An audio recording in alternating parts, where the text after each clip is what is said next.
First breath I took, a life too surreal. Second breath I took was the pivot and strike, finish the kill. Influenced by might, with every sentence reveal. I won't pay the dollar bill. Remain calm as the pressure build. Gotta endure until I let this pump whistle at my foes in memory of Emmett Till. I only live to do my master's will. ISUPK, motherfucker. Ain't no cowards on this battlefield. Gone astray but made greater. In my return, left to my mistakes. Every error was a lesson learned. Now I don't rule, let's it get approved. Won't take a step till it get confirmed. Armed and tape, it was made for our sakes. March like a tank. One step will make the ground shake. My people sick in their head, Lord, let this truth spread like an outbreak and bring hell that them crackers can't escape. Nowhere to run, nowhere to hide. I want payback for the scars in the slave memoirs. Till Christ arrive, I can't let it slide. Ignore the lies. The only free will that's before your eyes. It's life or death, nigga, you decide. Was made for me and my fellow. I patiently wait with my eyes on the sparrow, and I pull the trigger while my lips kiss the barrel. Before I ever let a white bitch do me like Othello. I want out this wicked life like Romello. By any means, this devil pulling strings like Geppetto. Lay hold on this brotherhood, I swear I never let go. And fuck that silver spoon, got too much love for the ghetto. Till the score settle, with need be, I die for the cause. Just to hear them angels applaud. And I'm true by every word I say. Cause I know my victory on the way. You want it? Nigga, walk this way. This life may be hard, but I can't give up. On my nigga hard, and I won't give up. And could you tell me about this God that you feel so much? And why you look so tough? Cause it's real, I be walking with them angels. Boy, this life may be hard, but I can't give up. On my nigga hard, and I won't give up. Could you tell me about this God that you feel so much? And why you look so tough? It's real, I be walking with them angels. Boy, I can't be touched. Came through in the clutch. They hate, but they can't doubt us. We princes of the power, what you know about us? Evil all around us, but a nigga straight. I told you I can't be touched. Holy angels walk at my pace. And I'm grateful for the words that had me delivered. I'm hungry for the glory, but I ain't eating till I feed my next. One West, what I die for. Attire out the book of numbers, this rifle from the Archangel Michael. My niggas rebels, you can't deny them. It's 144, I be running to and fro with the Allah higher. My UPK soldiers ain't no folding or pretending. We in it for the crowns, fuck friends, we want dominion. In the election ascension, I hope I make it through. Give a damn what a bitch think, as long as my niggas know I'm true. Kind to get success, you make it through the eye of the needle, nigga. I be his life may be hard, but I can't give up. On my nigga hard, and I won't give up. And could you tell me about this God that you feel so much? And why you look so tough? Cause it's real, I be walking with them angels. Boy, I can't may be hard, but I can't give up. On my nigga hard, and I won't give up. Could you tell me about this God that you feel so much? And why you look so tough? Cause it's real, I be walking with them angels. Boy, I can't be touched.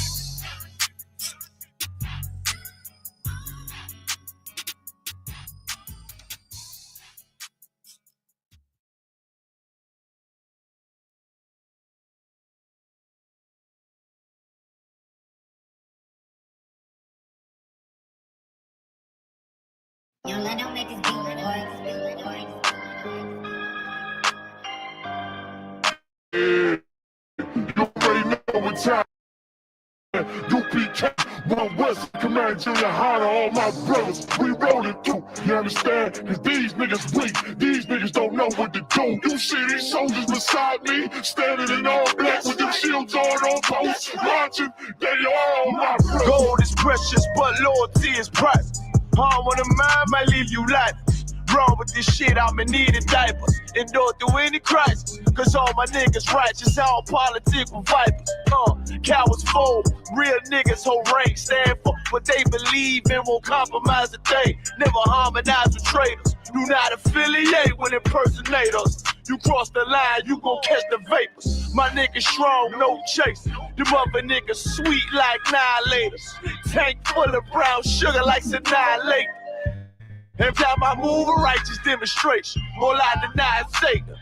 My brother's glorious, true warriors. The labor swore down the death sentence. Can't stop till we notorious. Thrown in my way with a supreme audience. Proud ass nigga get exiled. No loitering around my brothers. Yeah, you already know what it is. 144 back again, UPK style, put it down for my bros. And I roll with straight soap. That's you right. See them niggas with them shields That's and right. the fatigues and them boots. They my brothers. We gon' rule it on the king, you understand? We gon' rule this bitch at all costs. Nigga, we gon' take this from them rappers. That's right. That's That's right. right. That's Take it right. to the That's ground. right. And That's we gon' right. eat That's and right. drink. Me and all My my brain like the ladder house. You can't blend with my men, nigga. I can tell you fake from your treacherous mouth. Claiming God is all love, we don't believe that. Give a damn about your 2 cents. Fuck your feedback. I give it all for my brothers, they deserve it. No excuses for my niggas. They strive to perfect sacrifice, whatever form, they never owe it. You be cake, we click tight like Sweet Pea and Joe. Endure to the end, it's what a wise man told me. Licking from the top shelf, but I spit it with the load. 144, nigga, everybody know me. All I ever wanted was revenge, fuck a road. Say you down for the cause, gotta show me. Stand tall and do not blush. Remain calm when the danger pop up. Flow deep like David Jones locker. More bars than Central Locker. No competition, only glory in the distance for my brothers.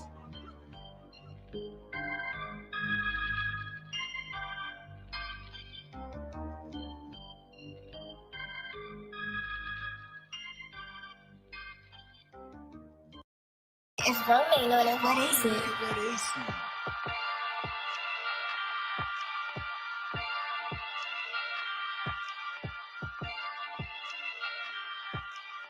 Purchase your tracks today.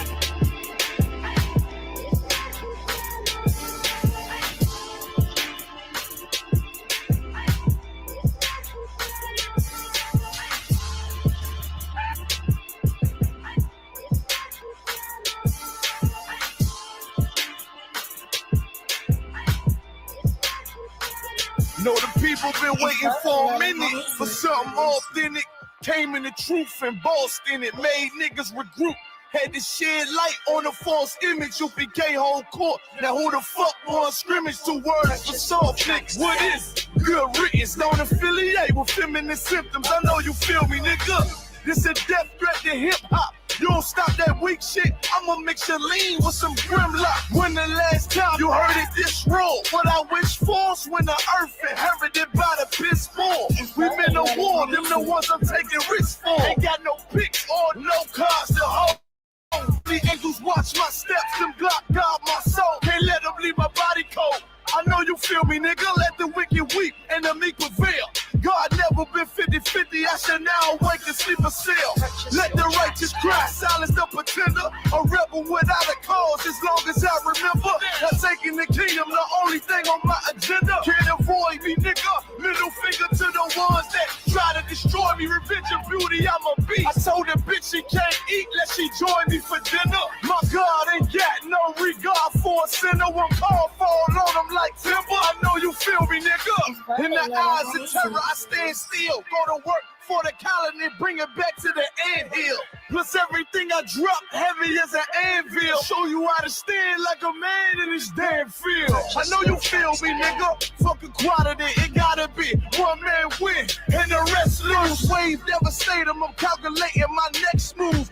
UPK will real refuge.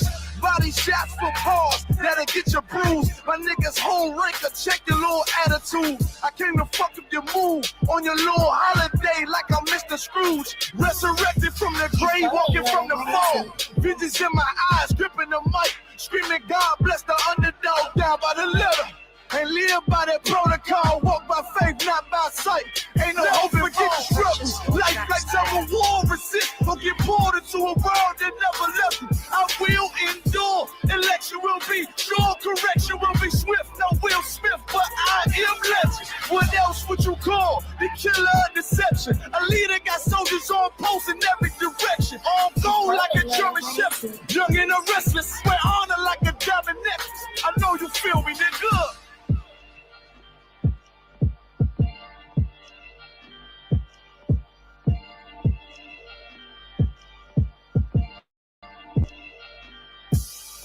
Purchase your tracks today.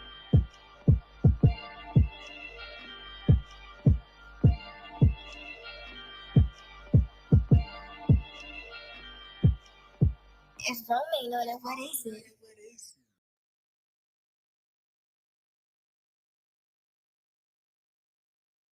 James Bond, I'm on a mission. Bruce Lee, the way I kick it.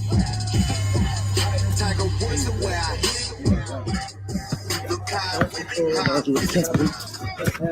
Do you have any experiences that you would like to share? I'm about to go kick a ball and kick some ass tonight, you know. You can't post that. Take that down. You said? So now we at the motherfucking Fayetteville cookout, you understand? SC in the building. Got my brother Kai behind the camera. Got Sean in the building. Got Kazak. Yeah. You ain't got to say. But South Carolina and North Carolina is number love and the I guess. I would say, hey, I'm gonna show the text messages. I'm gonna show the text message stream of him. Let me delete him. Hey, talk to him. Let me go ahead and delete him. What the price of these movies? No.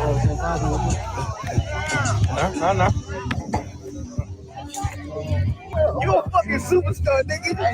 He put his head down so nobody notices him. Yeah. Nigga, he was slick out here. Yeah. Like I got him. That nigga ain't worth a damn. That nigga ain't worth a damn. He ain't worth a damn. No. This is the dude right here. Filmmaker right here. Pastor No Nothing. Oh, let's go this round.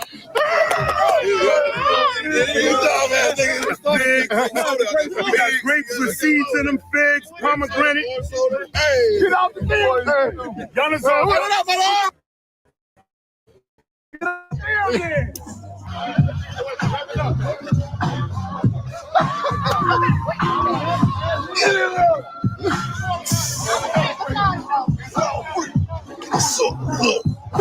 Called classic, baby. What's up, my nigga? He himself. Timothy. Easy. He said, Timothy. Man, so, he had to handle like me. Oh, keep going? No. I don't. I'm friendly with my drink. That's all we do. Yeah. I like if I buy a drink, I'm buying us. Like we all drink. Get that shit over with.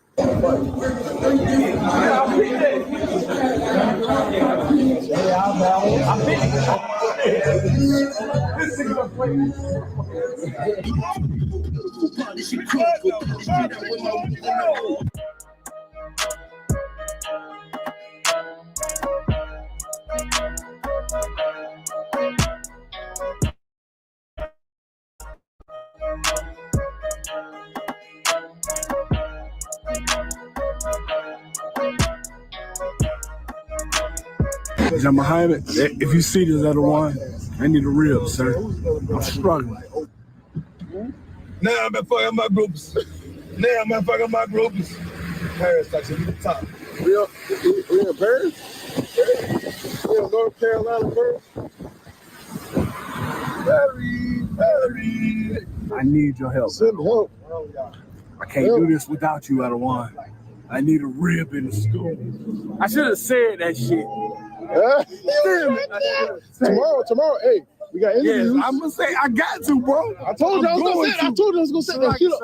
I got to. You know how I experience it? This is how I experience it, right? Yes, sir. When I'm dealing with Levi, who only knows Creole, they don't have General Mahaiman. I have to be their General Mahaiman. Right. Because they don't understand General Mahaiman's class. So I have to be their General Mahaiman. I have to be their Captain Tesoria. You know what I'm saying? I have to be their Commanding General Hana because they only know the Creole. You know? There's no language barrier. So it's like, you know what I'm saying? There's no language barrier. You imagine. That's how I'm telling you, you gotta pick that. I'm telling you because when I came into the truth in Florida, there was one person in the truth in Florida. All that shit, we built all that shit. Headquarters was one person. Now I get to talk to Captain, General Katham like all the time, and I'll be like, oh, this shit is like a wealth of knowledge. This shit is like oh man, like, oh, there's so much shit I ain't know. I've been in the truth down there 3rd time. Damn, I ain't know that. You know what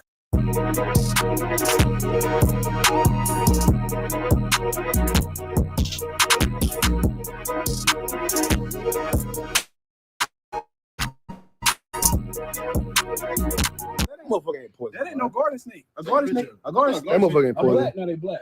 Darker colored snakes are not poison. The lighter ones. Look at them. Them ain't. Hey, look at them while we're going. He's a baby. Them ain't garden snakes. The garden snake is black. You see him breathing? With a little tongue come out, he still can breathe, so we ain't choking the shit out of him. Keep that, sure? Nah, I ain't got nothing. He'll die in the car, don't fuck with me. Cause he got them really. He got all that shit on him, right? Yeah, he got them backed up.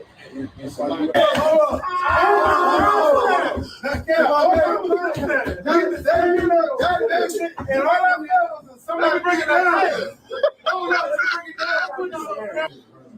They're trying to do with the instrument, so go ahead and pray that. They got a good picture of that nigga.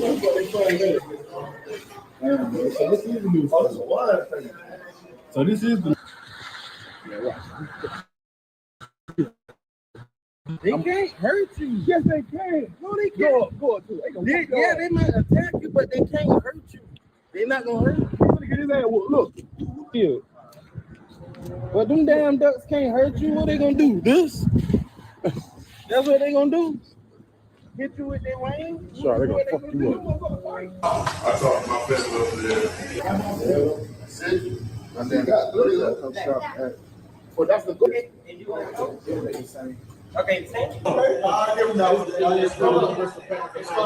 It's not y'all play. Now y'all here like he want to. I know I'm supposed to make a burrito or whatnot with it. I don't think I'm gonna make a burrito. I ain't gonna make no taco. I like it how it is. And my brothers know me, man. I'm a pasta type guy, man. This right here reminds me of a spicy Alfredo. Spicy type of Alfredo pasta. Greatly seasoned. You know what I'm saying? You may think it's bland. Look, it's not bland. It's action on every bite.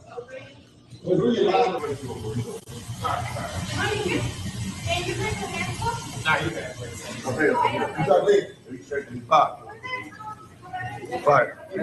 I never ate it up. You cook it like I got throw your good? Or you got to know spaghetti with it? I got spaghetti. Y'all need tortillas things better than oh yeah?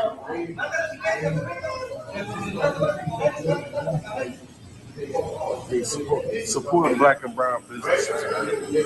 You see a Hispanic brother selling tacos, doing their business. Goddamn, spend some fucking money. Damn cheap ass bitch. You might stop eating now. I'm not gonna make. Let me tell you that shit. I mean, in all your cities around America, Central and South America, man, coming to the ISUPK of the Commander General Yohana, man. We ain't got much time, so we all got to come together in these last days, man. Fight against the oppression that our enemy has against us. You see what we got right here? It's a small piece of token of the kingdom of heaven. ISUPK.com, man. Tune in.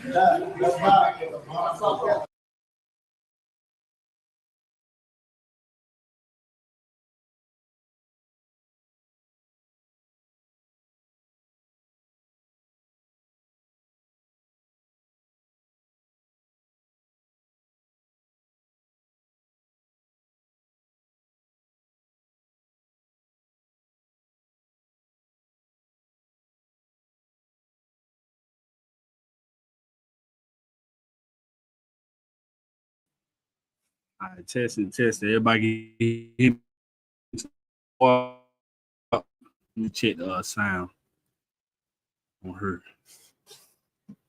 Bear with me 1 second. Oh, I got my headphones connected. Hold on.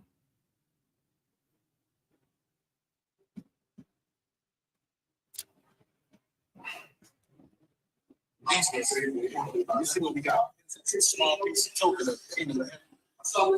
Actually, check the sound. Hold on, let me.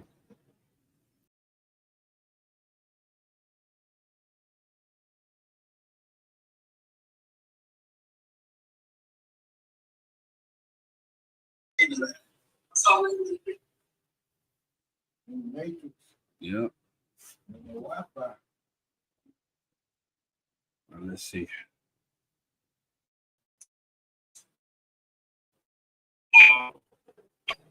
Check the sound.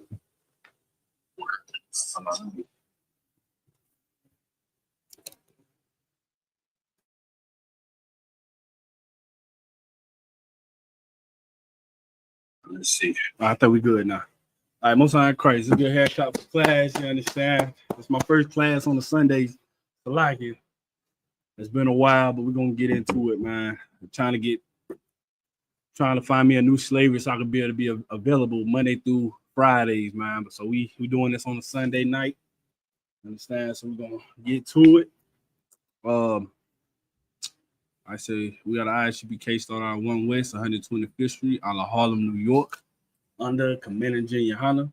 You understand that we teach blacks, Hispanics, and Native Indians who they are according to the Bible. Understand? I'm preaching notes in our yard tonight. We're gonna talk about anxiety and depression because I'm a victim of it. You understand? I was a victim of it at a young age, a very young age. You know, it started plaguing me at 16. You understand? 16 years old. That was the first time I came into contact with anxiety and depression. It took me a while to verify it and to know what the hell was going on. I didn't know what was wrong. You understand? I just knew that I was stressed out for some reason, somehow, some way, and I started doing my research on Google, trying to figure out what the hell is wrong. So I'm all day in my room. I'm locked. Mike. All right, we back. All right, but yeah, I used to I done lock myself in my room for hours. I'm talking about I used to be in my room for 24 hours, never left out of it, never ate nothing, never bathroom in my room. So I used to, you know, if I wanted water, I'd drink water out the faucet in my bathroom in my room. But other than that, I didn't leave that room. I was in that room for 24 hours a day, not eating, not sleeping, and stressing myself to death. Not knowing, I don't know what's wrong with me. You know, so I'm in here stressing about. I'm not gonna say I wasn't stressing about nothing. To me, it wasn't nothing, but you know, to other people, it was something major to them. But to me, being older and I'm grown now, I understand that I was stressing about nothing because the thing that I was stressing about didn't even happen. I'm stressing about something that I'm thinking could happen, but instead of facing my fears and facing that straight on and figuring out the problem, I was scared to because I didn't want to get no bad results. So I just was like, nah, I'm just gonna I'd rather be like this. I'd rather stay in the room stressing myself to death than to find out what the hell is really wrong. Because I didn't want to find out if I had heart failure. I didn't want to find out if I had brain cancer or whatever the hell I was stressed out about. I did not want to go see a doctor and figure out what was wrong because I was too afraid to. That's what anxiety does. Anxiety, it puts you in the mindset to where it's like you locked in your head. Like your like it's like you ever heard of that term, you living in your head rent free? I was living in my head rent free. You understand? That's all I was doing in my head. I'm not even in the world right now. Like I don't even feel like I'm alive. I just feel like I'm in my brain all day, every day. That's when anxiety feels like it's a mental prison. You understand? And that's exactly how it was for me at 16 years old. I felt like I was in a mental prison. You understand? But we're gonna get straight into it. First, I'm gonna start off with this. Article. So let me share my screen. Let's see who's checking in the class. We got Princess Kalyabath. So I'm saying it wrong. Kalyabath. Kalyabath. I'm saying I don't know if I'm butchering your name, sis. But Yahweh Shema Allah Thaba Shemi Awashai, sis. We got also Ashayala checking in. What's going on, sir? All right, let me share my screen so I can show y'all so we can read this article. Bear with me. All right, so this is a newsletter from Medical News Today.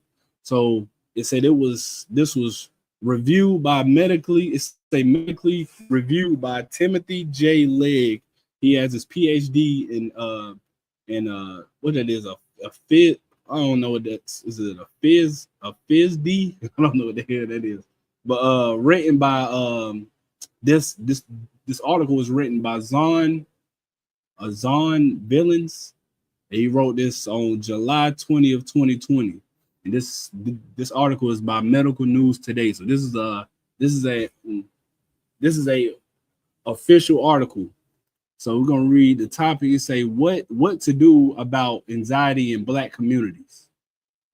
And it says anxiety is among the most common mental health conditions, yet among black people. Anxiety is among the most common mental health conditions. Yet many black people fear mental health stigma and avoid treatment. Just like me, just like I just said, I'm one of those. I was one of them black kids who knew something was wrong, but did not want to get medical treatment. That was me. I was one of them niggas. I say, and those who seek care may encounter what that word is, clinicians who do not recognize the impact of racial trauma. According to Census Bureau data, rates of depression and anxiety have increased among Black Americans following the murder of George Floyd in police custody. Research shows that anxiety may present differently, so it's like it may present differently in Black Americans, who are more likely to develop post-traumatic stress disorder, better known as PTSD, something that is a plague in the Black community. You understand? I was a victim of PTSD. You understand? PTSD is something that occurs when you've encountered when you're in a stressful environment, something that you've seen or went through. So nothing really has to physically happen to you.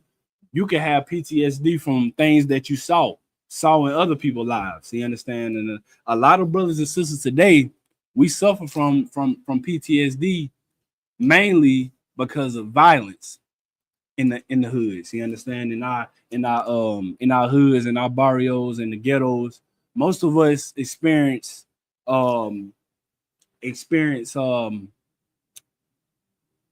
like most of us see a lot of violence going on in the Black community.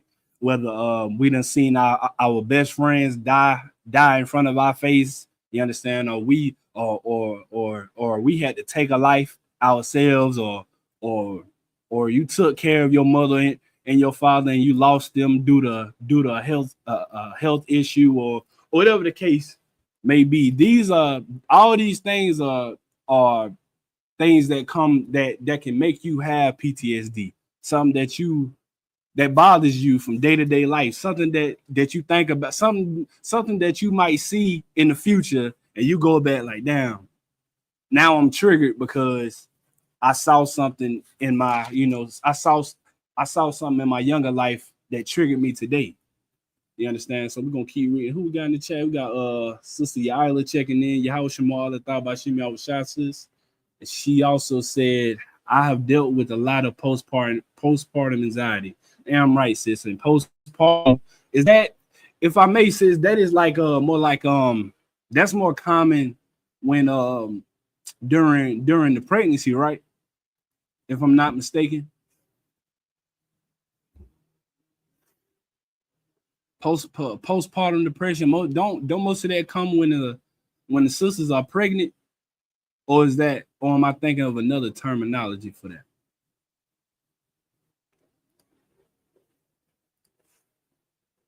What's like? They say can be, but mainly after okay, after the baby. Right. And that's something too. And that's something too that's very, very is also a plague when it comes to the sisters that give birth to children. So that's a good point to make, sis, because I I remember when we had our first child. What she say, you may be thinking of postpartum depression too. Yeah. That's what I'm thinking about. Cause I remember when I had my first child, and I remember when we was getting, I don't know if it was when she was just born or when we was closer. I think when it was closer to the time to bring the baby home, the doctors came in with their paperwork and wanted us to sign things stating that she is going to experience postpartum depression after birth. Like she's going to be thinking about suicide or thinking about doing harm to the child. So they was telling me to make sure I keep a close eye on her and talk to her and just to make sure she doesn't have thoughts of doing harm to our child. So I do remember that conversation with the doctors when they was explaining postpartum depression after childbirth. So, but that's also a plague too in the black. Well, that can happen to anybody, but that's another mental thing that blacks and Hispanics and other people deal with, is that postpartum as well, because that's also like a mental disease. You understand, that you can encounter after birth, because it's like whatever women think about. I'm not really sure. I'm not a woman. I don't know what sisters think about after pregnancy. I don't know if it's like a mental thing to where you are depressed about your body being, you having to your body not being the same, and you worried about if you're gonna lose this weight after the pregnancy, or whatever sisters think about that makes them have postpartum depression. We're gonna keep reading. Uh, where I left out, I say this article explores anxiety in Black Americans, including the causes, common myths, and stigmas, treatments, and coping methods. Let's say so. This is the causes of anxiety. Anxiety is a complex mental health issue with many triggers. Some common causes across racial groups include early trauma or abuse, family history, including genetic and early environment, shy or inhibited temperament, and certain medical conditions, including heart or I can't say that word for nothing. Um, is it erythema? I cannot say that word. Thyroid disease. Uh, it's a Black Americans face several additional risk factors for anxiety, including racial trauma. Those risk factors include exposure to racism, racist abuse, and the effects of racism, such as fewer opportunities and less safe communities, higher rates of trauma, and including sexual assault and police violence. You understand? So all of these things can be causes of anxiety and depression. Most of the time, like just how it brought up, exposure to racism or racist abuse, the effects of racism, such as fewer opportunities and less safe communities, and higher rates of trauma, including sexual assault and police violence. You understand? So all of these things can be causes of anxiety. You understand? So now we have to figure out the solution to these problems. You understand? Because all of these things is not life for life. These is not a lifetime of problems that you have to live with for the rest of your life. You don't have to be stuck under that depression for the rest of your life. You understand? This Bible is going to give you the solution on what to do and how to overcome anxiety. You understand? So we're gonna get straight into it. All right, y'all bear with me 1 second. If you could become a one, let's get 2 Timothy chapter 1 verse 7. 2 Timothy chapter 1 verse 7. You understand? Yeah, we're gonna figure out a solution. We're gonna give you the solution today on how to deal with anxiety and depression. You understand? Because these are things. You say who this is. Say, oh, Shalom. Okay, this is it's a brother. How about Shimi Al-Shabrakatah, bro? What's going on? So you checking in from where? From checking in from San Jose, California. Most High in Christ, brother. It's a very important class. Most definitely. Most definitely. Who else we got? 2 Timothy 1, chapter 1, verse 7. We got Sister Raya checking in. Outside shot real. You understand? But we're gonna give you the solution today. Yeah. We're gonna give you the solution on how to cope or how to deal with anxiety or how to overcome it today. We're gonna give you in the Bible the solutions. You understand? Because all these things are curable. You understand? Anxiety is not forever. You know, just like I said, I was a victim of anxiety since I was 16. You understand? I've been dealing with anxiety since I was 16 years old, and it took me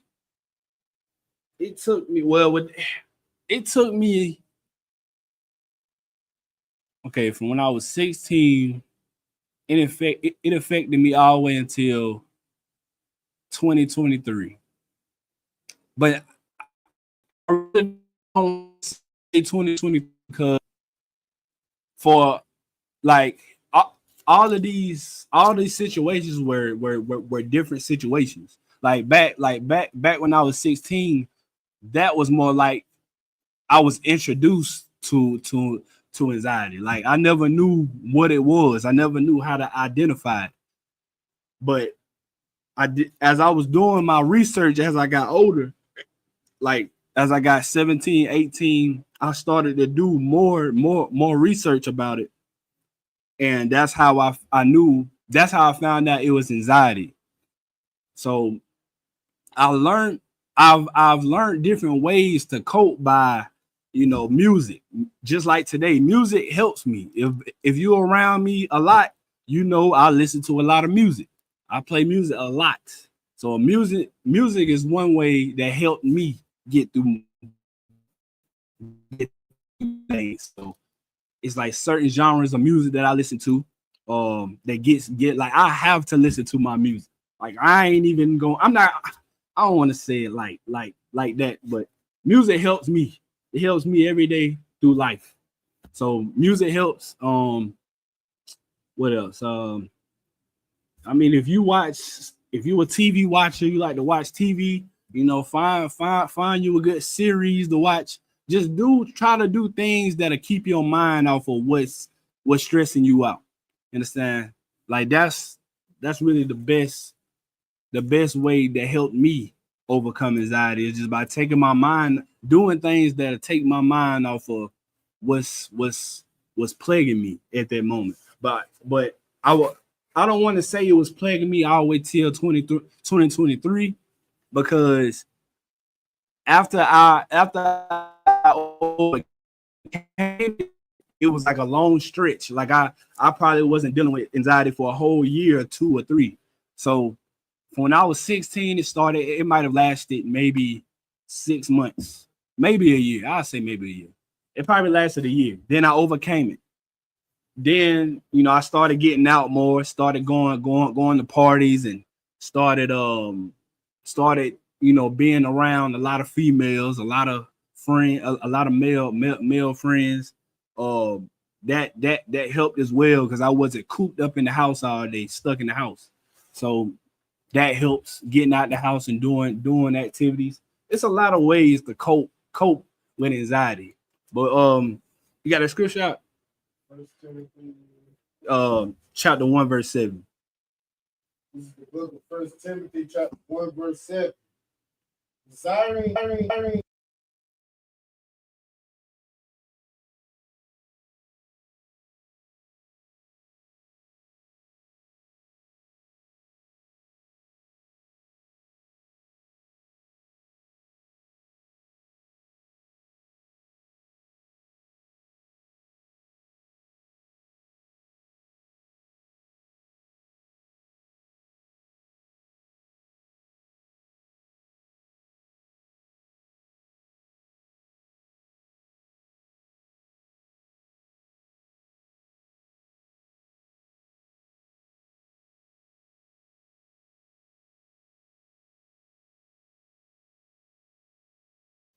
Salagi.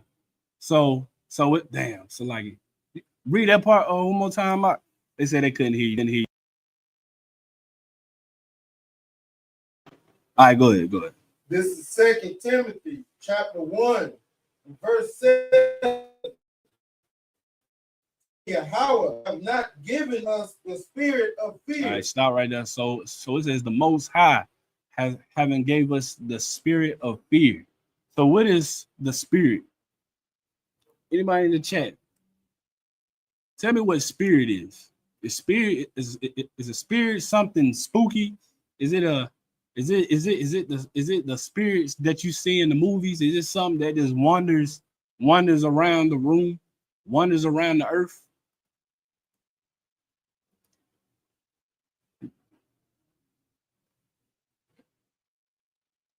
What is a spirit? It says for God have not given us the spirit of fear. What's the spirit?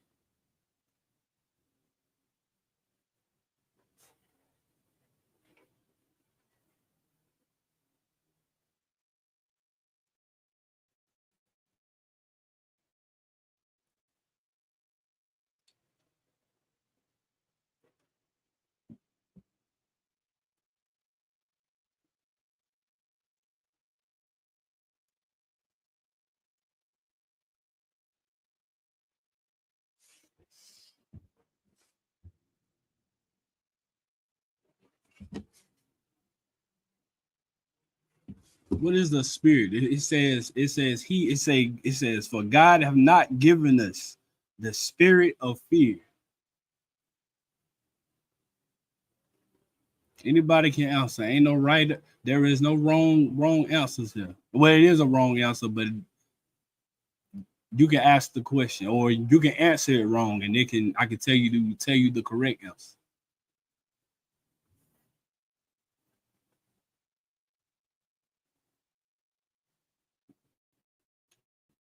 Be afraid to ask questions if you don't understand something.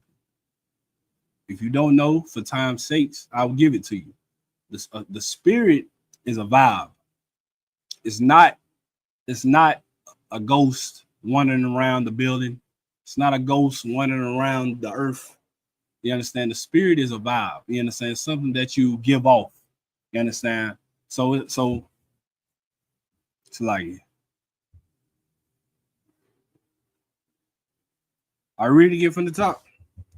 This is it's like 2 Timothy, chapter 1 and verse 7. For Yahweh have not given us the spirit of fear. Read on. But of power. But of what? But of power. Read on. And or love.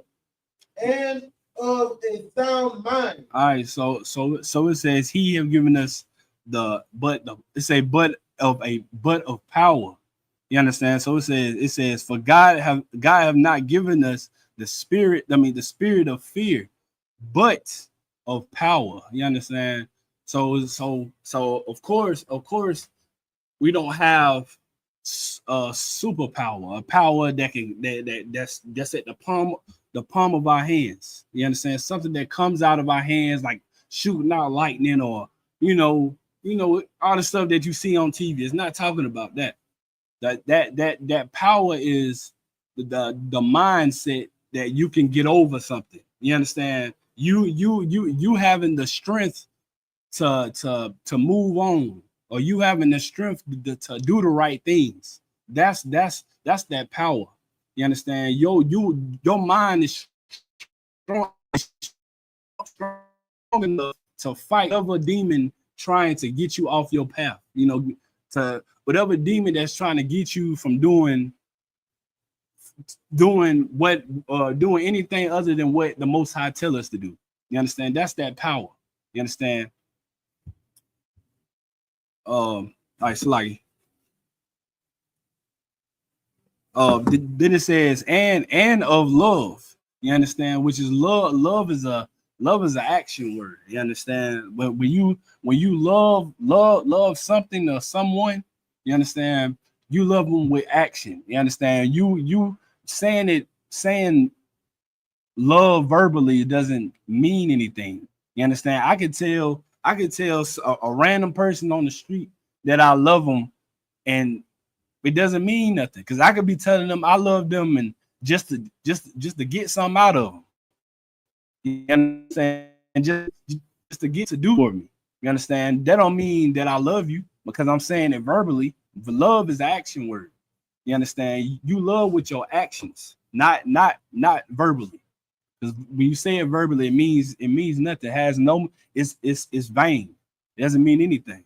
But it says, and of love, and of sound mind. You understand? And that sound mind is like, that sound mind is like the being capable. I can't say that word right here. Capable of rational thoughts, or how can I say this? All right, a sound mind is capable of rational thoughts, or the decision, or like decision making. You understand? That's what that sound mind is. You being to think, to do the right things. You understand? That's that power that I was telling you about. You having the power to do the right things. You understand? That's you not listening to that thought in your head saying to do the opposite. You understand? Because we do have a conscience, and that conscience, of course, is us.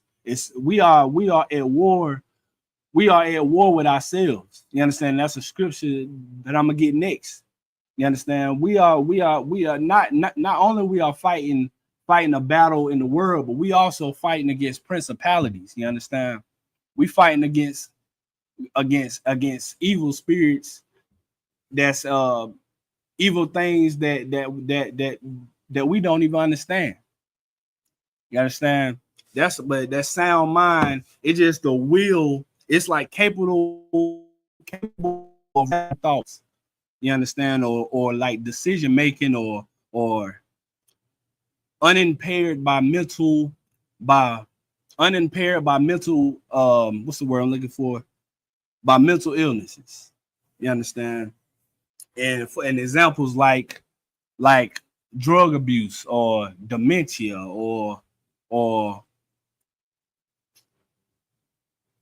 just or to say mental illnesses. You understand? You being able to fight those mental illnesses, the fight all of those things that's plaguing your life, like drug abuse. This all right. We're gonna drop that scripture. We're gonna go to 2 Corinthians 10:4.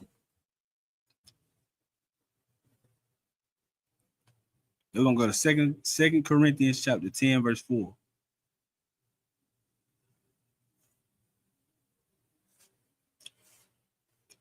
And it reads, for the weapons of our warfare are not carnal. Still no sound. I put a 1 in the chat if y'all can hear me too well.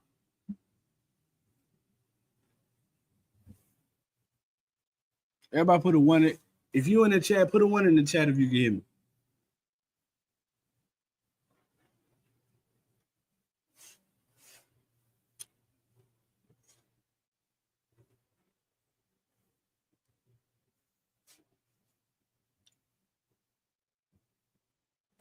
Let me make sure this sounds too wild. Let me see. Okay, most high Christ. All right, so we're gonna keep going. All right, Second Corinthians chapter 10, verse 4. For the weapons of our warfare are not carnal, but mighty through God to but mighty through God to the pulling down of strongholds. You understand? So Paul, so this is Paul speaking. Paul is saying, what Paul is saying is the weapons of our warfare aren't physical. You understand? I'm gonna read it again. For the weapons of our warfare are not carnal. And carnal just means physical. If you look up the definition of carnal, it's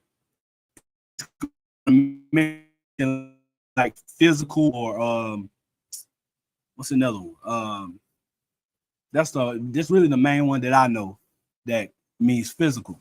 So what Paul is saying is the weapons of our warfare is not physical. That's why I was saying that not only we are fighting against, just like the Bible says, not only that we're fighting against flesh and blood, but we fighting against principalities as well.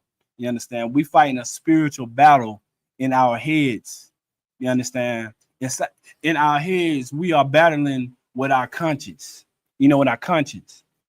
You understand? We're battling with ourselves, trying to overcome what's plaguing us. You understand? As far as mental illnesses, you understand? Like we're battling with ourselves, trying to overcome the things, to overcome the everyday things that we stressed out about, like bills or how we gonna pay the mortgage or how we gonna pay the car note, or how we gonna feed our children, or how we gonna clothe our children, and relationship problems, and so on and so forth. We are battling in our minds or in our heads, how we gonna get this done? How are we gonna get through this? That's why most of us we run to drug abuse. You understand? Most of us we run to alcoholism. Most of us think that getting drunk is going to solve our problems. You understand? But it's only it might solve it for a second. You understand? You might go to the liquor store and buy you a bottle of Jose Cuervo, and drink whole, thinking that that's it. All it's doing is helping you forget about what's plaguing you at that moment. But once you come down from that high, those problems are still there. So running to drug abuse, running to go get a 3-5 from the plug, to roll up and get high real quick. You can do that all you want. You can do that all day, 24 hours a day, and it's still not going to fix the problem. The problems are still going to be there. So we got to start by finding a solution. Let's find out how to help. How to make this situation better. That's why in the ISUPK it's so important to have that brotherhood and that sisterhood, man. You understand? We gotta lean on that brotherhood and sisterhood, because we understand that life be lifing. You understand? Things happen. You understand? And most importantly, you have to get counsel. A counsel is something that a lot of brothers and sisters run from, because they either scared of correction, They're scared of having to do things that they're too lazy to do, or doing things that they just don't want to do. You understand? But that counsel, you got to get that up. You got to get that, sis. You got to get that counsel. Stop running from correction. Stop running from the truth. You understand? Get counsel from General Muhammad. Get counsel from your camp leaders, man. You understand? So we can figure out a solution to fix the problem. It might not fix it for the rest of your life, but it'll fix it in for that moment. So then, when as soon as we run into this problem again, we'll know how to handle it. We'll already be prepared. You understand? That's why counsel is so important. So we can be able to catch things before it's just like medication. That's what counsel is. Counsel is our medication. You understand? Because high blood pressure meds might not cure the high blood pressure, but if you get on that medication quick enough, it might can help it for a while. You might can keep your blood pressure down and keep it at a normal level for a while. So then you will know when to, what to do next time. If it spikes up high, you will know, okay, change the diet, or you know that you got to drink more water, or you have to, that's what counsel is. Counsel is that medicine that we need to fix things. You understand? The Bible says, don't move on, don't lean not on your own understanding, man. Y'all don't be trying to, you don't have to figure things out on your own. You understand? That's what the brotherhood and the sisterhood is for. You don't have to figure these things out on your own. But if you the person that can handle it, and you understand, and you strong enough to deal with it, then most high in Christ. But everybody is not strong. Everybody just don't have it. And that's fine. Don't ever be ashamed of not having it together. You understand? That's fine. That's what we here for. But moving on your understanding and trying to fix it before it gets to the council is only gonna make it worse, because you don't know what you're doing, and you're making the problem worse. When you got people that has been maybe been living longer, or that has been through it, or someone with more wisdom and knowledge, that's who you need to go to get, to figure out things, so you can be able to move forward. You understand? So we're gonna keep reading. All right, so let's say it's like, okay, so for through we walk on the slide. 2 Corinthians 10:4. Okay, so like, for the weapons of our warfare are not carnal, but mighty through God to the pulling down of strongholds. You understand? That pulling down a strongholds, that mean like, let me see if I think of it. Okay, they'll say that pulling down the strongholds can be like failure. You understand? You okay, let's see. We'll say failure, like more like failure. That stronghold can be like you being afraid of failure, or you being afraid of like things like drug addiction, or depression. That's like the strongholds that's that stronghold that plagues us through day-to-day life. I'm gonna read it one more time. For the weapons of our warfare are not carnal, but mighty of God to the pulling down of strongholds. You understand? So just like I was saying, the examples of the strongholds. You understand? It could be failure. It can be drug addiction. It can be depression, anxiety, you being afraid to get turned down or whatever the case may be. You understand? These are things that can be fixed. These things that we can overcome. You don't have to be afraid of how you're gonna get through something. You understand? You always gotta, just like I say, that counsel. That counsel is important. We have to utilize that counsel. Like that counsel is important. You understand? So we're gonna I'm gonna read it one more time. All right, so for the weapons of our warfare are not carnal. And when it says for the weapons of our warfare are not carnal, those weapons that weapon that is talking about is ourselves. You understand? You are that weapon. You understand? You are that weapon because you are in your head too much. You in your head speaking down about yourself. You tearing yourself down because you feel like you are not enough to your husband, or you're not enough to your wife, or you just not enough, period, for anybody.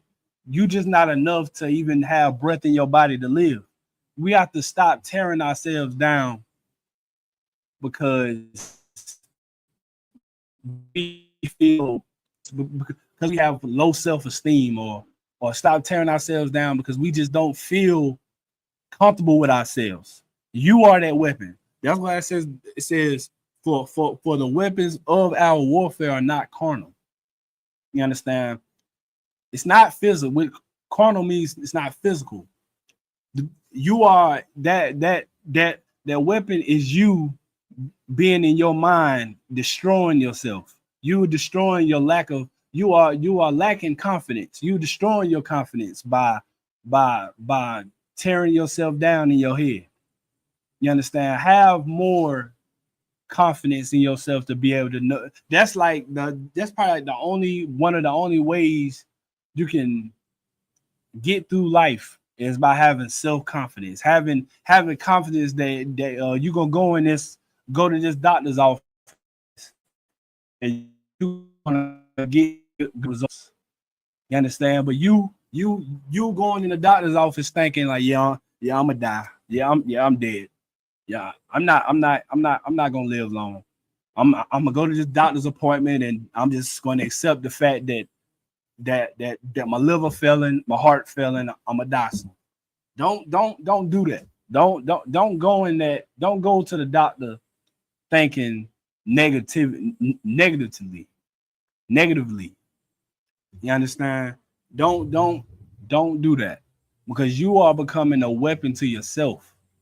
You understand? That is what it's talking about with this weapon. But all right, we're gonna drop that.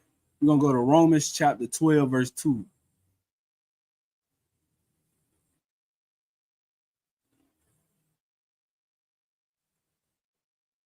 All right, Romans chapter 12, verse 2. And be not conformed to this world, but be transformed by the renewing of your mind. I'm gonna read that again. And be not conformed to this world. When it's so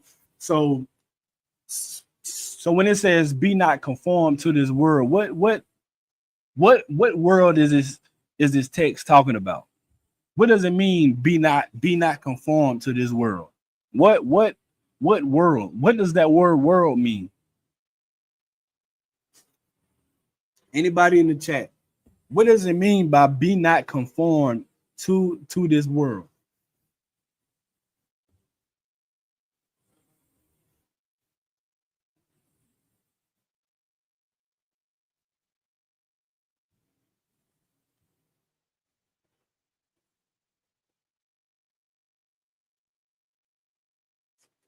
And if you are officer in the ISUPK, there's a precept to this text too. This is the way of the heathens. I'll take that. I'll take that. I'll take that. Let me put your comment up there as well. I'll take that. It said, what's your name, bro? Say Matham Yard. Matham Yard said the way of the heathens. That's I'll I'll take that. I'll take that one. Anybody else? Anybody else want to take a stab at it? What does it mean be not conformed to this world? Say select hold on, select sis. Put your comment up. All right, Sister Labaya says don't agree with the idolatry of other nations. Am right, sis. Am right. All right, so yeah, I can agree to that though. All right, so I'm gonna read it. I'm gonna read it one more time. It says, be not conformed to this world. So what I was looking for, I'm looking for the definition of the world. So if you look up the definition of world, it's going to say the age of society. You understand? So you have different types of worlds. You understand? The world is not a big globe. You understand? It's not the universe. The world is the age of society. If you look at the Oxford Dictionary, that's what the word world means. So it says, be not conformed to this world. And that world conform means to obey. So the Lord told us, don't be conformed to this world. You understand? Don't, just like the brother say, don't follow the way of the heathens. Salaya. This is saying I agree. I agree to us like it. I do agree with the idolatry of other nations. Okay, Most High Christ says. So the word conform means to obey. So I'm gonna keep reading. But all right, so I'm gonna start from the top. Be not conformed to this world, but be transformed by the renewing of mind. So what did that? So you good? I already knew. I already knew. Most High Christ. He say and be it's okay. So it says, be not, it's like it, but be transformed by the renewing of your mind. So we're gonna start with that first sentence again though. And be not conformed be not conformed to this world. Understand? Just like the brother say, don't follow the ways of the heathen. You understand? Don't be conformed by the heathen ways. You understand? Don't follow the ways of man. You understand? You know, celebrating Christmas and Halloween and birthdays and so on and so forth. All of that is paganism. You understand? All of that is not that's not Israelite custom. You understand? That's not black customs. You understand? So don't obey what's in the world. You understand? Don't obey what the holidays that the heathens try to put on us. You understand? Because it means nothing. It's vain. You understand? We're gonna keep reading. But be transformed by the renewing of your mind. You understand? So read it one more time. Be ye transformed by the renewing of your mind.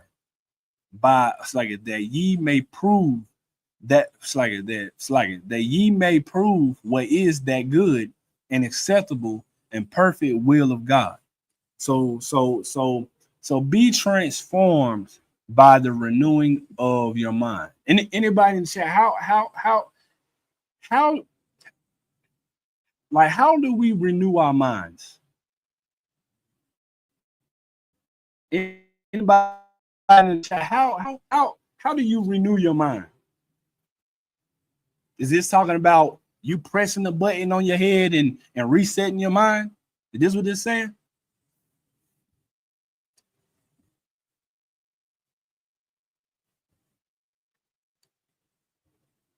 What does be ye transformed by the renewing of your mind mean?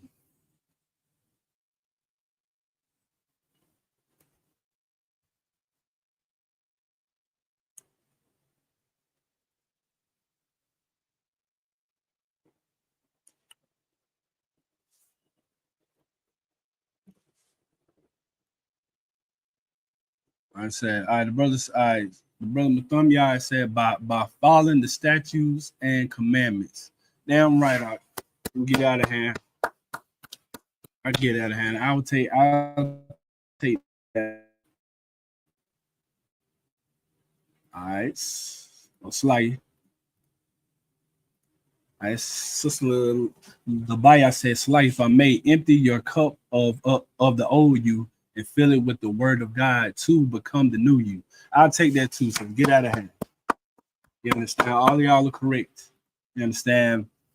It says, it's like, but be ye transformed by the renewing of your mind. You understand? So forget the old you. Forget forget what you used to do in the world. Forget you smoking weed, snorting cocaine, selling drugs. Forget that you was the biggest kingpin in the hood.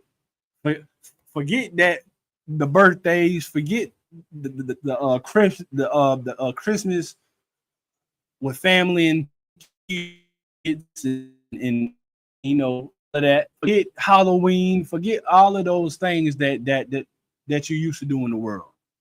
You understand? Be transformed. You understand? Be transformed by the renewing of your mind, and meaning do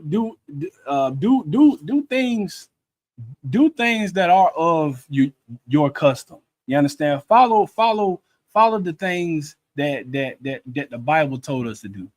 Do the things that the Most High commanded us to do. You understand? Like keeping the Passover, keeping the high holy days, like the Day of Atonement, the Feast of Unleavened Bread. You understand?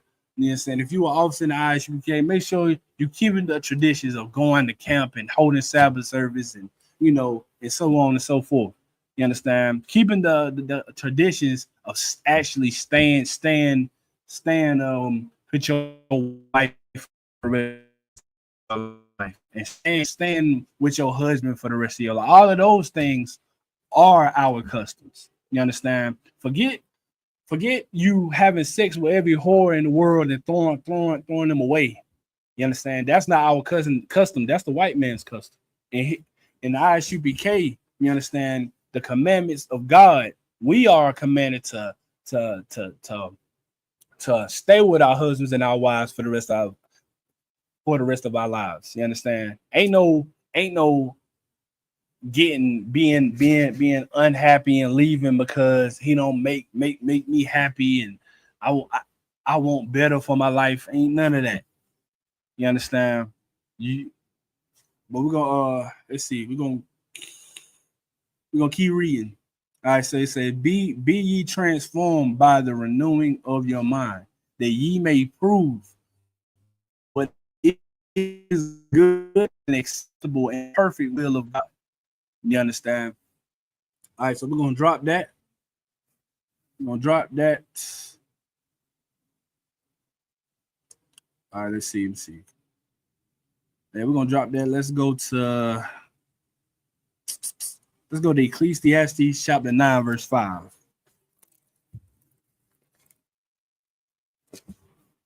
Ecclesiastes chapter 9, verse 5.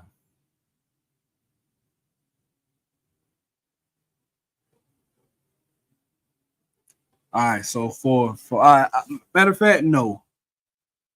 Do I want to get that one? Nah, I'm not gonna get that one yet. I'm not gonna get that one yet. We're going to Proverbs 15 and 13. All right, Proverbs chapter 15, verse 13. A merry heart maketh a cheerful countenance, but by sorrow of the heart, the spirit is broken.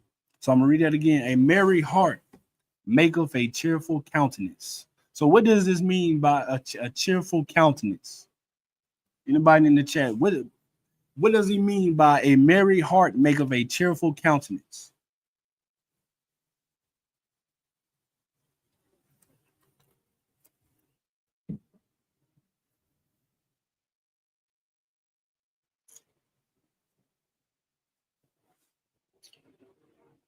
A merry heart maketh a cheerful countenance.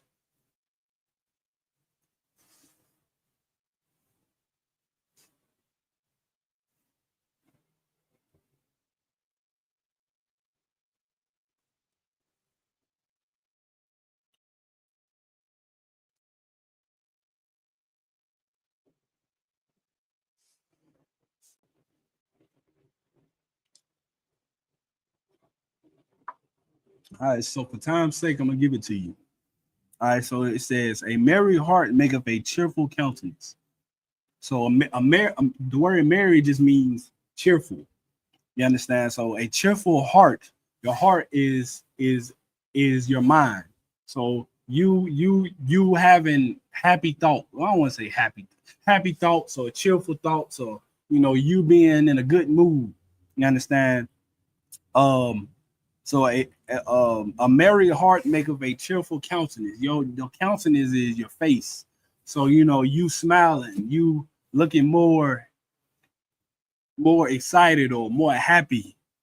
You understand? That's what the word. That's what that word means. Countenance means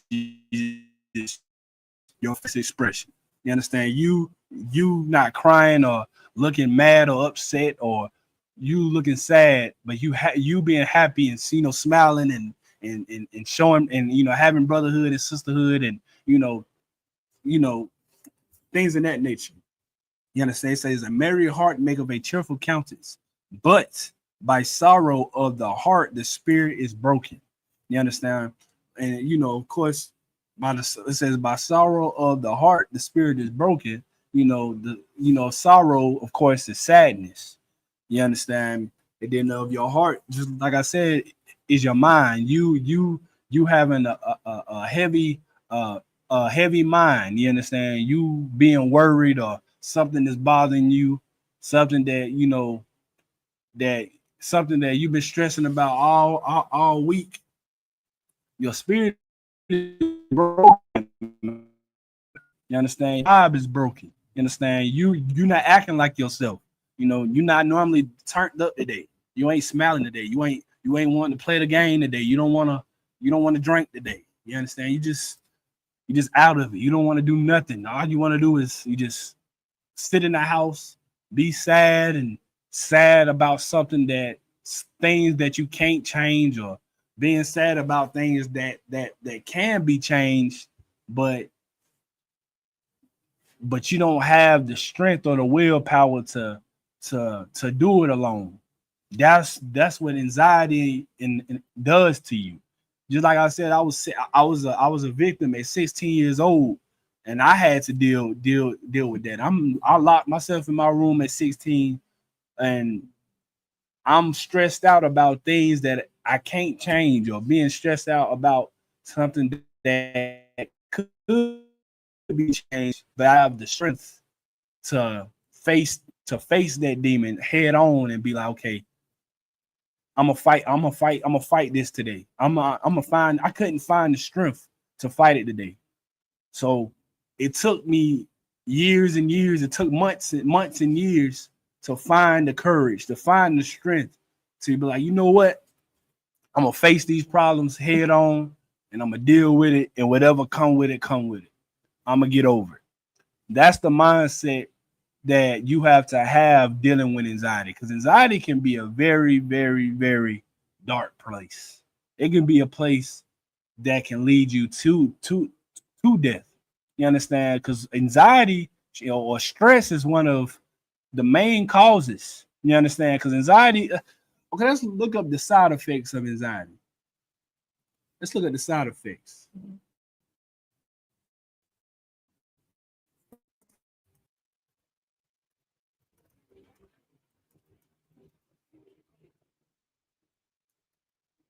Let's look at the side effects of anxiety.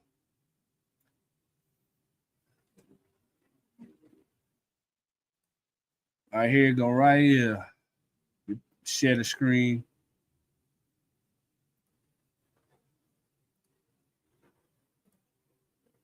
No, that's not it. Salaki.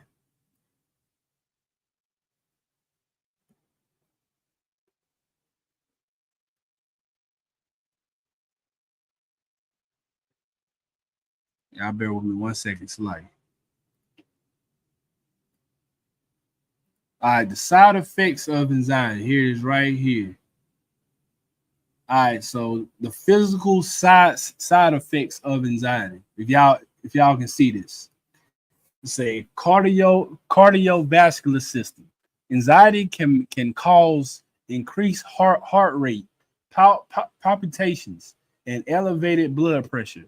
Chronic anxiety may contribute to long-term heart disease. You understand? So you sitting up in that house, stressed out, stressing yourself out about things that you can change, or maybe things that you can't change. It's not going to help the situation. It's not going to get you. It's not going to stressing. Is not going to get you nowhere. It's like in your mind, stressing. It feels like a safe place because you're away from everybody. You are away from society. Can't like being around people. It scares you because you in a mind state of fear. Everything scares you, even sound, even certain sounds, certain people. You know, so you lock yourself in your house away from anxiety. Well, I mean, it's like away from society because you're afraid that something or someone is going to hurt you. When in reality, it's nothing's going. You are fine. You just putting yourself in a mental prison. That's all anxiety is. It's a mental prison. You putting yourself in a mental prison, locking yourself in chains for things that you can change. You just need the help. You need the support. When you have anxiety, it's like you can't trust nobody. You want the help. You looking for somebody sincere enough to help you, but you can't trust nobody because you think everybody's out to get you. Everybody out to expose you and to hurt you. So you looking for people that can relate to the same problems. That's all you're doing. You're trying to find somebody that can be like, you know what? I've been where you are. Let me help you. That's what you're looking for. But you in the mind stay like, okay, I can't trust nobody. I'm in my shell. I'm gonna be like this until that person comes and helps me. You looking for somebody to rescue you, but it's that's not. You might die before that rescue comes. You might not even make it because you can't trust nobody. You understand? But all right, let me see. So like sister said concert, it used to give me chest pains or heartburn. And I'm right, because I remember the chest pains. I I remember the crushing feeling in my chest because I'm just steady, just stressing myself out, just steady, just I'm talking about pacing back and I used to pace back and forth in my room. I used to bust out in cold sweats. I can't sleep. I had what you call it, sleep apnea. No, not sleep apnea. That's something else. What you call it when you can't sleep? Sleep, not sleep. No, it might be sleep apnea. I don't know the term, but you know, I couldn't sleep. I would stay up for hours. I used to be up for 2 days straight. 2 days straight. I used to look like a zombie. I was losing weight. You understand? I'm malnourished. It's not, yeah, insomnia. Yeah, insomnia. It's like it says. My mind everywhere right now, but thank you, sis. But insomnia, I had insomnia. You understand? It was I was a wreck, man. I was an emotional wreck. You understand? Like I was fucked up. And it took me years and years and years to get over. Like it was getting better, but it was still there. Like soon as I got out the house, because I had found a girlfriend. I was 16 years old. I found a girlfriend. I started going to her house, and I started being over there a little more. Like I wouldn't even be at home because I felt like that demon was there. I always felt like if I went home, I was gonna have to face that demon again. But I knew if I went over here, everybody happy because in my house, I didn't have my father. I didn't have a father figure in my house. It was just my mom. I mean, I did growing up. Like growing up, I did, but my mother and my father ended up separating. So now it was just my mother. So it was just nobody used it. Then my mother, she used to work all day. So she was never home. My siblings, they had their own lives. They wasn't in the house. It was just me there. So when you in a house by yourself, stressing you just got you in your mind. It's just you in your mind. You understand? TV ain't working. I mean, not saying TV, it works to a certain extent. Like you might find something that you want to watch, but then you might watch something that might trigger what's stressing you out. You understand? Like, y'all get what I'm saying? You might see something on Facebook. Like, let's say if I'm stressed out and I'm stressed out about me having a heart problem. Like, I feel like my chest hurting so bad. That's actually what happened. I ended up stressing myself out so much, I was diagnosing myself. Like every little thing that happened, that every little pain that I felt in my body, I was diagnosing myself. Like I'm on Google. Okay, so what does it mean when your heart is beating fast or skipping beats? Oh, that means your heart failing. Or it means you might be suffering from congestive heart failure. Yeah, now I'm stressed out about that. Now I think I'm gonna die because I got heart problems. Or I might feel I always used to have real bad headaches. So I'd be on Google. All right, what does it mean when you have a migraine for 3 days straight? Oh, you might be suffering from a brain tumor. Now that's another problem. Now I'm stressed out about that. Now, what does it mean when your liver is hurting, or you or I remember when my stool was green all the time. Whenever I went to the bathroom, I had like green stool all the time. I never knew what that was. I never understood it. I was like, damn. Every time I use the bathroom, my stool is green. What does it mean when your stool is green every day? I don't remember what it said. I knew it wasn't a major issue, but I remember I remember Googling it. And that's what anxiety does to you. Anxiety makes you diagnose yourself with problems. Like it's like anxiety makes you create more problems. It's a mental prison. It's something that is curable, but you're scared to cure it. You're scared to get the help because you don't want to find out the bad news. And that was what's wrong with me.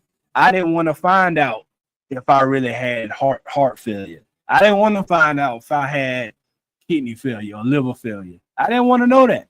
So I kept stressing myself out. I just kept Googling shit, kept not eating, kept not sleeping until I found that peace.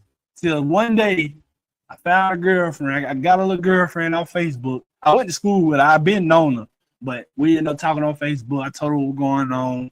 You understand? I told her what was going on, the things I'm stressed out about, and she made it better. But what made it better was I got the hell out the house. I got out the house and I started trusting people. I felt like I didn't trust nobody. You understand? And that's what anxiety does. I know I'm talking y'all head off right now. All right, so let's go back to this. It can cause respiratory system. Individuals may experience shortness of breath, rapid breathing, or feeling of tightness of the chest, which can exacerbate. So like it. exacerbates feelings of panic. That's exactly what I felt. I felt that as well. Uh, di- Digestive system. Just like I brought up, I told you I had a lot of green stool. But it says digestive health. Anxiety can lead to gastric. I can never say these words. Gastrin. Y'all bear with me for a second. I'm country.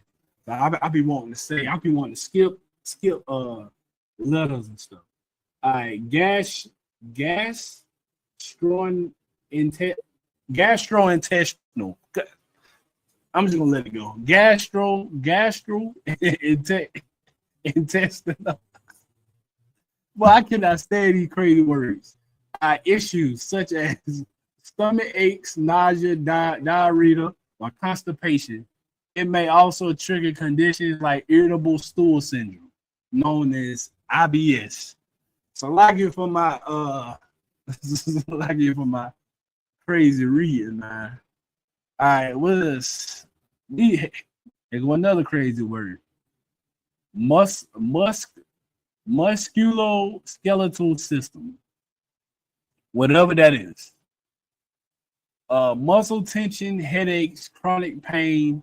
Just like I told you, I was, I had a lot of headaches. I had migraines or whatever.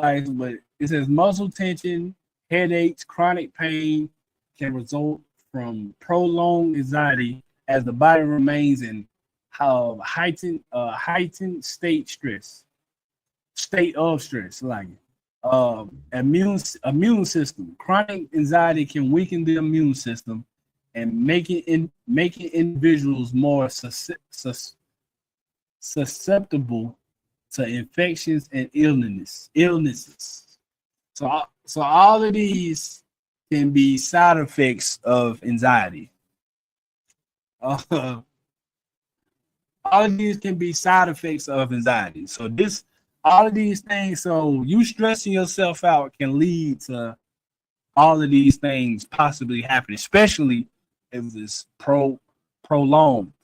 So prior to me coming into the truth, like I tell you,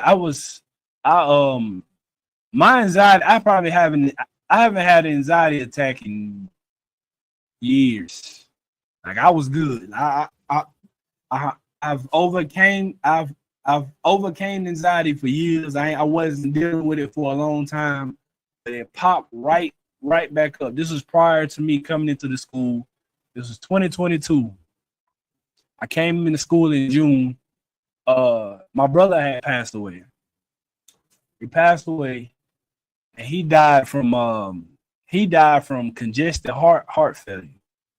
So I was just talking on the phone with him. Like me and him talk every day. Like this, I found the school. I found the school because of him. Like he used to tell me about the ISUPK. And I remember the first time he told me about it. He was like, God don't love everybody, right? And I was like, nigga, you crazy. Yeah, he do. God loves everybody. You tripping. And he showed me in the Bible. I was like, damn, it does say that. So now I'm asking more questions, and me and him used to talk on the phone every day. He used to teach me. Used to watch Crossing Line Radio together. But I prolonged it for years. So I found out about it. The ISUPK in 2020. I didn't join the school till 2022. So I waited 2 years before I got in school. So I already done prolonged it. I probably done upset the Lord because I'm learning everything and I know what I'm supposed to be doing, but I'm still doing bad things like smoking and robbing and getting into trouble, in and out of jail. So, but I know what I'm doing is wrong. So I prolonged it for 2 years. So my brother ended up passing away in 2020 of June, I think, the beginning of June, if I'm not mistaken. Yeah, the beginning of June, he passed away. I talked to him at work when I was at work that night, and that morning when I woke up, went to sleep, got ready to go to work that afternoon, I was calling his phone. I kept blowing his phone up, and he wouldn't answer. He would not answer my phone call. So I finally got a phone call from his aunt. His no, I think it was his cousin. Like his cousin called, and she was like, "Yeah, we found him dead in his in his bed. Found him this morning. I think his nephew had to climb through the window to find his body in there because he always have his room door locked. So they had to climb through the window to find him dead in his bed. So he died in his sleep.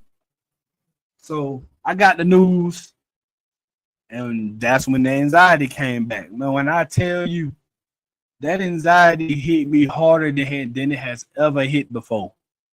I'm talking about, I thought I was going through something at 16, but when this hit bad.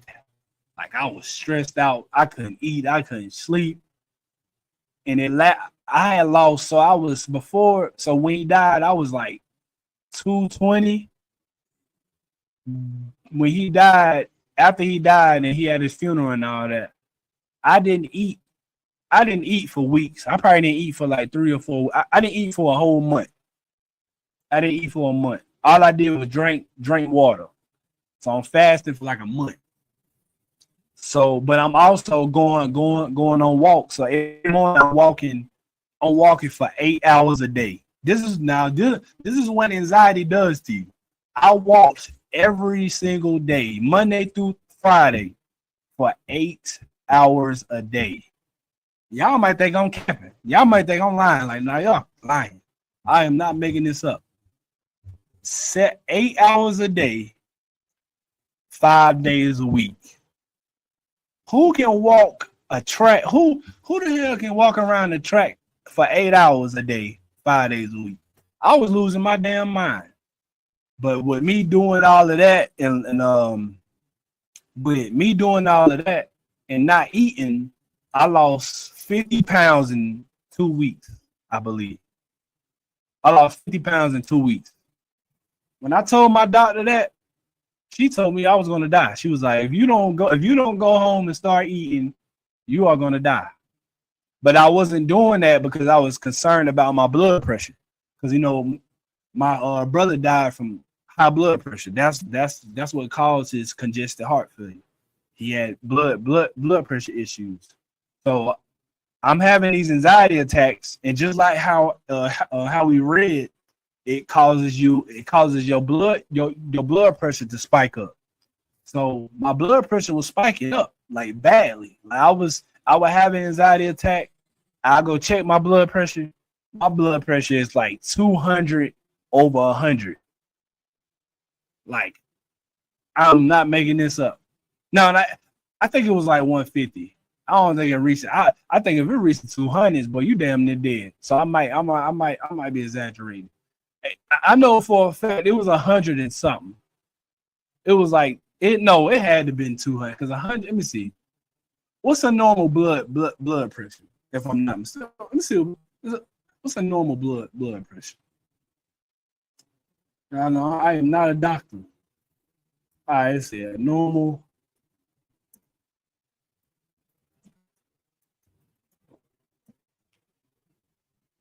Okay. So it was for sure. Okay, then. So if a normal blood pressure, is 120 over 80, yeah. So I'm not okay. So I'm not tripping. Mine was definitely in the 200s. Okay, 120 over 80. Yeah, I was way past that. Mine was like it had to been like 200 over 100.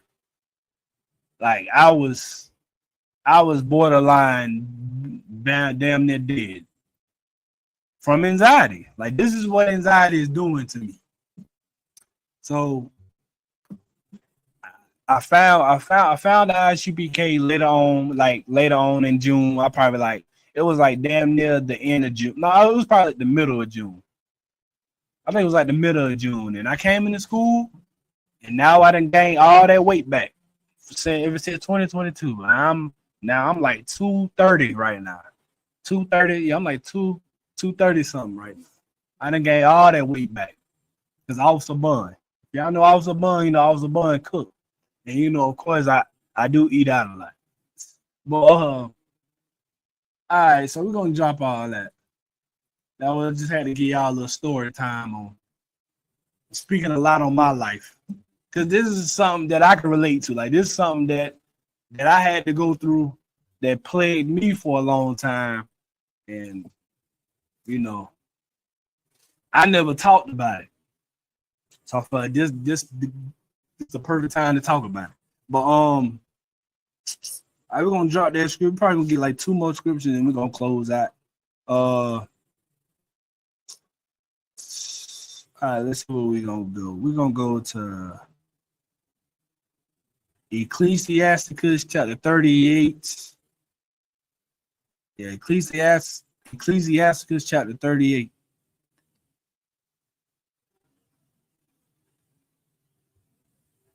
38 verse 18. All right, so Ecclesiasticus chapter 38 verse 18. For of heaviness come of death, and the heaviness of the heart breaketh strength.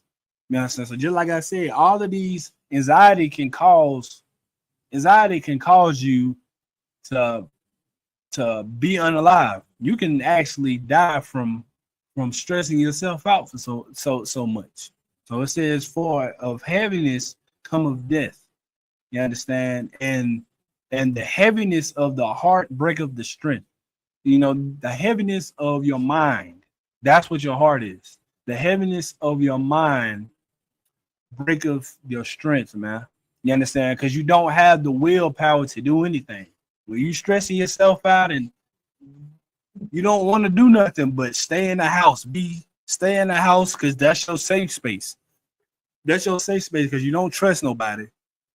You afraid that something bad is going to happen. So you lock yourself in the house.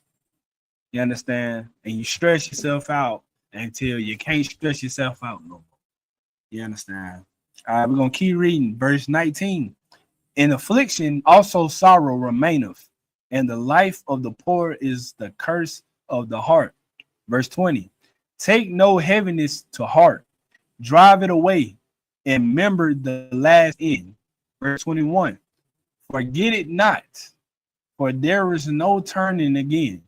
Thou shalt not do him good, but hurt thyself. Just like I was saying, you sitting up in your house, stressing yourself out. It's not helping you. You understand? It's not making nothing better. You think it's making it better. You think you protecting yourself from something or someone, but really you're making things worse by locking yourself in the house and stressing yourself to death. You understand? You need to be around people that love you. You understand? You need to be around people that are happy, that have good things going on in their life. That's what you need to be around. You need to be around good vibes. You understand? Have you a drink.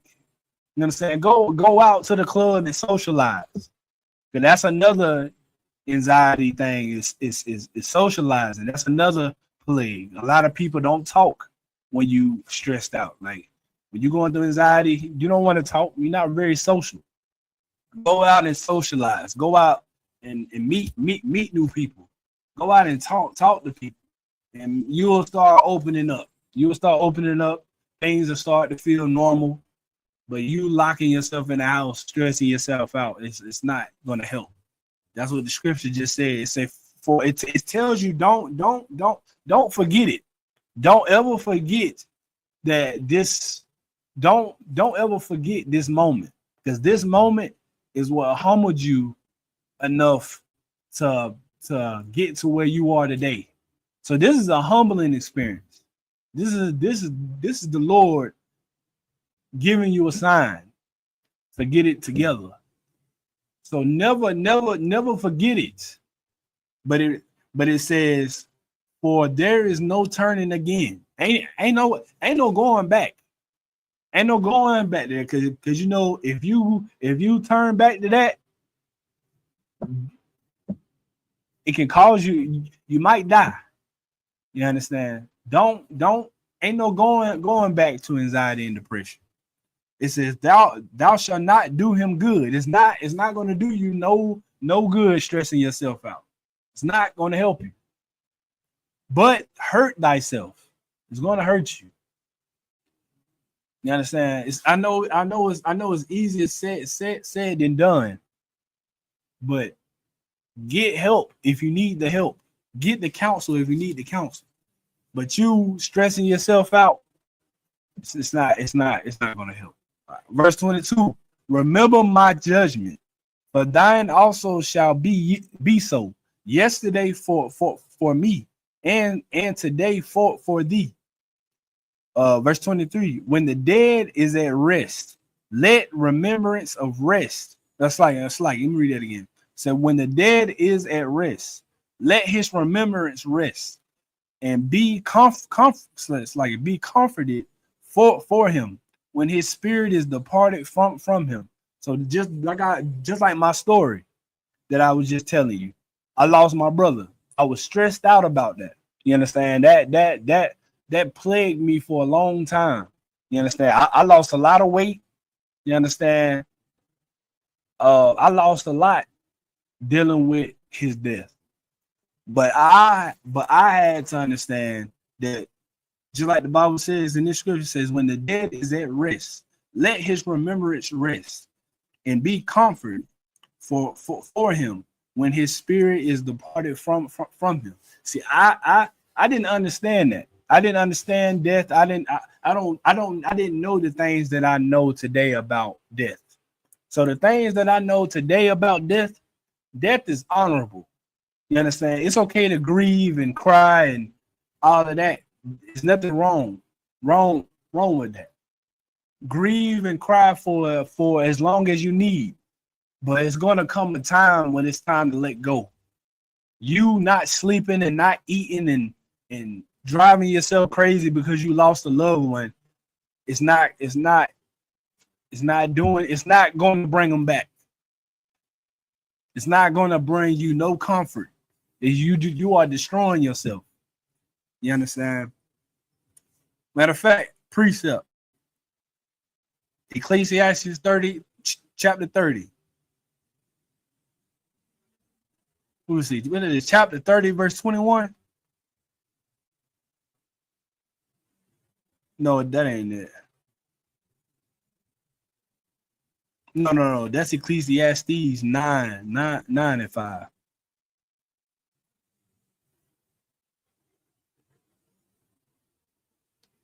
Ecclesiastes chapter 9, verse 5. For the living know that they shall die, but the dead know of nothing. Neither have they any more reward, for the memory of them is forgotten. You understand? The dead don't know anything. You understand? You over here trying to remember the dead and putting pictures up and just, doing, and you posting a picture of a loved one every single day. It's a coping mechanism. I understand, but it's not going to help, because every time you think about that loved one, it's going to bring sorrow. It's going to bring pain. You understand? Remember that loved one by doing things that he will want you to do, or doing things that she will want you to do. You understand? Live a righteous life. You understand? Do things in remembrance of that loved one. Don't lock yourself in the house or starve yourself to death because you lost a loved one. You understand? Death is honorable. Death has always been an honorable thing. You understand? Being afraid to die back then wasn't a thing. Like, I wouldn't say it wasn't a thing. Christ, for a second, Christ was afraid to die. For a second, Christ was like, damn, I'm really finna give my life up. Like, I'm really finna die today. So for a second, Christ was getting discouraged. Or I wouldn't say getting discouraged. it bothered him that he was finna die. But he knew the reward after. Christ understood that Christ understood what the plan was. He understood, okay, I'm gonna give my life for these people, and they won't have to worry. I'm gonna die for their sins, so they won't have to sin no more. He understood that. He understood that that was a duty that he was told by the Most High to do. So even though it troubled him for a second, but he went through it. That's that anxiety, right there. You can almost say that Christ had anxiety for a second. For a second, it troubled him for a second, but then he got over it and he did what he had to do, and he got it done. That's what we have to do. It might trouble you for a while. It might bother you, but you gotta go through it. You gotta go through it to get the results that you're looking for.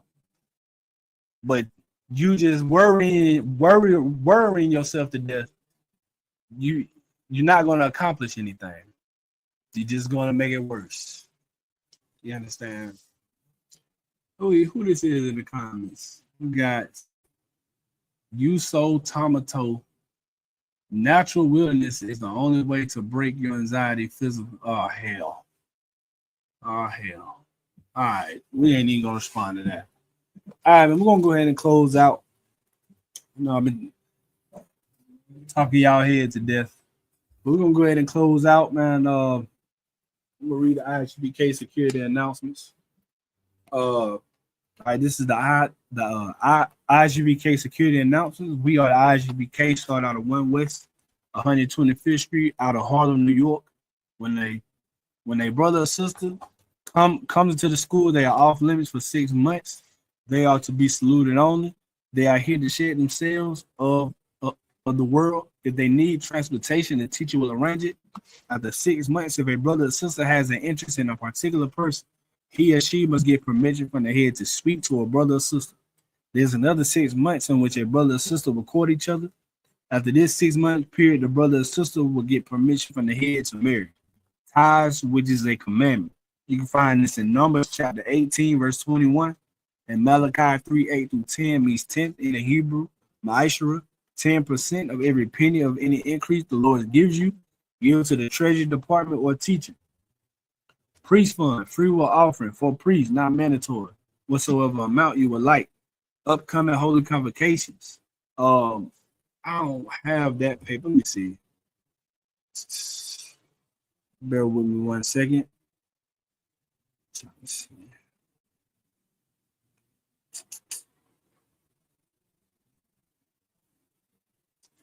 I know I have it in here somewhere.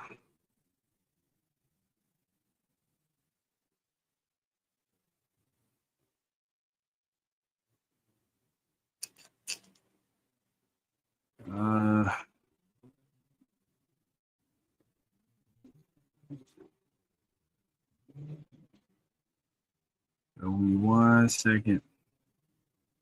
I might not have it in here.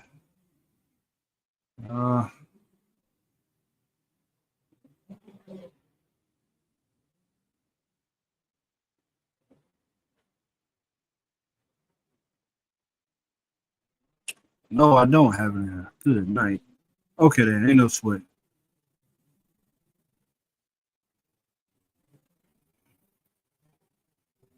Yeah, I don't have it.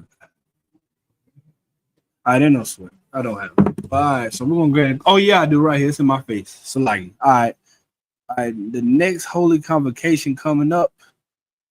Let me see. What is it? July? What? No, it's August.